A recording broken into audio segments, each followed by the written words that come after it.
Selamat malam, salam sejahtera. Isu hangat malam ini, Zahid sepatutnya diberi imuniti bukannya didakwa, kata peguam.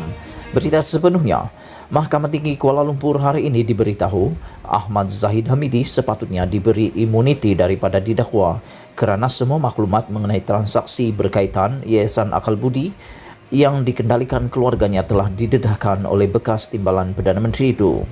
Peguam Hisham Teh Poh Tek yang mewakili Ahmad Zahid berkata, tertuduh menuntut imuniti daripada pendakwaan mengikut Seksyen 30 dalam kurungan 7 Akta Suruhanjaya Pencegahan Rasuah Malaysia SPRM. Tertuduh Ahmad Zahid pada 2 Julai 2018 dan 3 Julai 2018 telah membuat dua pernyataan berdasarkan Seksyen 30 dalam kurungan 3 kurungan B Akta SPRM.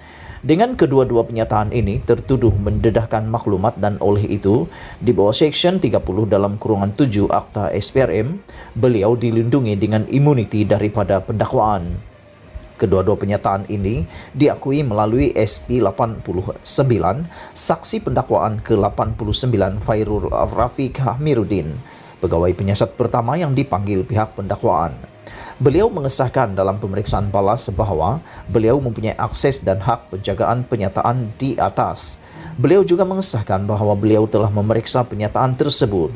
SP 89 kemudian mengesahkan bahawa kedua-dua penyataan itu diberikan menurut perintah di bawah Seksyen 30 dalam kurungan 1 kurungan E Akta SPRM dan tertuduh tidak didakwa atas kesalahan di bawah Seksyen 27 Akta SPRM berkenan berhubung kedua-dua pernyataan tersebut kerana memberikan maklumat yang tidak benar.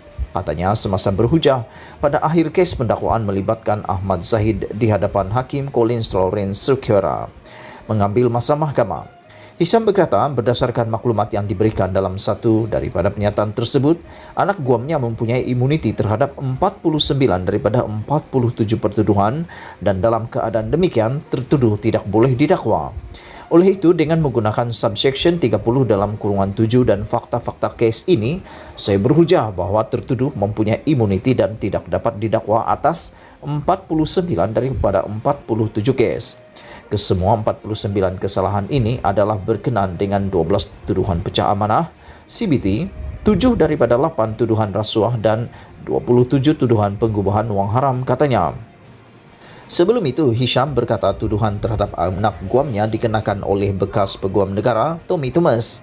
Semasa membaca petikan buku tulisan bekas peguam negara itu yang berjudul My Story Justice in the Wilderness, Hisham berkata Thomas menjelaskan bahawa beliau hanya mendakwa Ahmad Zahid setelah berpuas hati kerana mempunyai peluang yang realistik untuk mendapatkan sabitan berdasarkan bukti yang banyak terhadap tertuduh. Bagaimanapun, Hisham berkata setelah mendengar, membaca dan melihat bukti yang dikemukakan pihak pendakwaan, walaupun keyakinan AJ ketika itu untuk mendapatkan sabitan, kenyataannya adalah pertuduhan tersebut dibuat berdasarkan bukti tidak kukuh.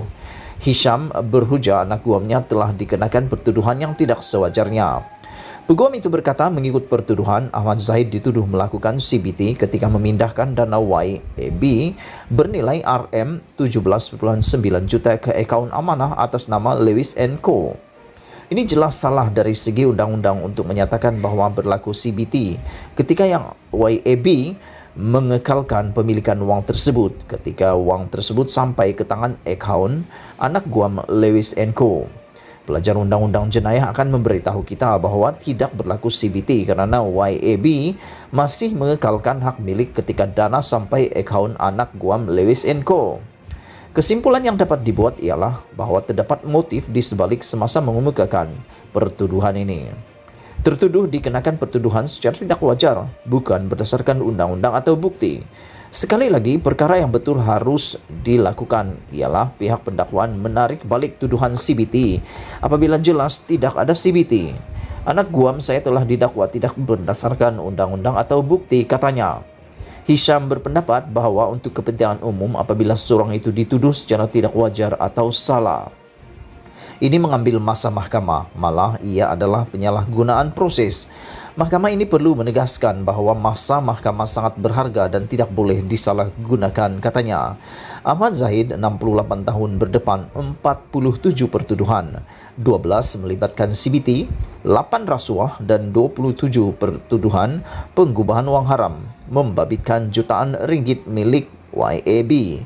Hujah pembelaan bersambung esok, bernama Berita dipetik dari Malaysia Kini. Sekian isu hangat malam ini. Jangan lupa tekan butang subscribe dan kita jumpa lagi. Bye-bye.